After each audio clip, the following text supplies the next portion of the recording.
आरव अस्त होते सूरज की सुनहरी रोशनी में एक शांत नदी के किनारे एक पुरानी किताब में मग्न है। सुनहरी किरणें पानी पर नाचती हैं, दृश्य को एक शांत, लगभग जादुई चमक से रंगती हैं। अचानक हवा का एक तेज झोंका आता है, जिससे आरव की किताब के पन्ने फड़फड़ाने लगते हैं। पन्ने स्वतंत्र रूप से फट जाते हैं, सिया की ओर चौंक कर उड़ते हुए पक्षियों की तरह फड़फड़ाते हैं, जो अपनी पेंटिंग में खोई हुई है। सिया, जिसका कलात्मक ध्यान क्षण भर के लिए भंग हो गया था, जमीन से बिखरे हुए पन्नों को धीरे से उठाती है। वह आरव की ओर देखती है। उसके होठों पर एक प्यारी, समझदार मुस्कान है।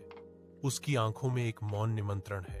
कुछ दिनों बाद आरव और सिया एक दूसरे से अलग नहीं हो पाते। नदी किनारे मिलते हैं। हर गुजरते पल के साथ उनका बंधन गहरा होता जाता है।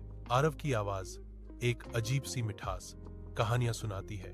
सिया मंत्रमुग्ध होकर सुनती है।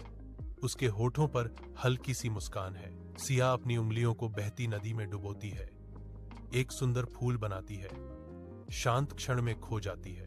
उनके बीच एक आरामदायक खामोशी छाई हुई है, जो उनके अनकहे संबंध की बढ़ती गहराई का प्रमाण है। जैसे ही सूरज क्षितिज के नीचे डूबता है, आकाश नारंगी और हल्के बैंगनी रंगों में फट जाता है, एक रोमांटिक कैनवास को चित्रित करता है।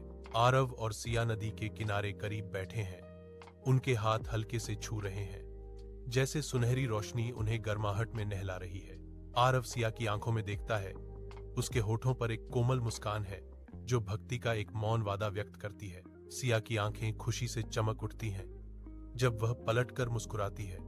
उसका हाथ सहज ही आरव के हाथ को ढूंढ लेता है और उसमें उलझ जाता है। गहरे संतोष के साथ आरव फुसफुसाता है, सिया, जब तुम मेरे साथ होती हो तो हर दिन खास लगता है। सिया उसका दिल भरा हुआ जवाब देती है, और जब तुम पास होते हो तो हर पल एक नई कहानी बन जाता है।